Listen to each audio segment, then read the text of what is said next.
Hey everyone, this is Dr. Tim, and this is Diaphragmatic Breathing.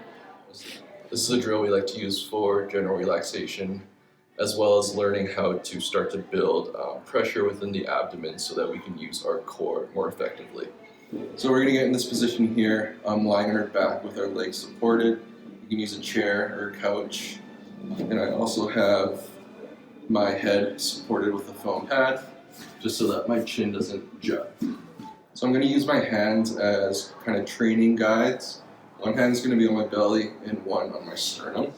My goal here as I breathe in is to have my hand on my belly move before the one on my sternum. So it should look like this.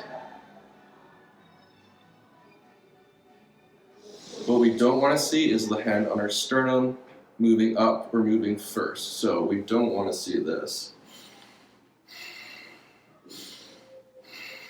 So again, as we breathe in, belly hand moves first. And the chest hand will still move, but we want the movement initiated from the belly.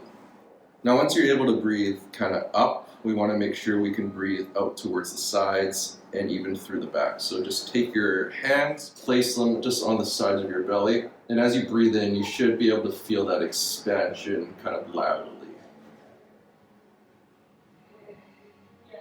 Then I'm also going to put my hands in the small of my back. So using my thumbs, I want to be able to feel the breath moving back and down towards the ground.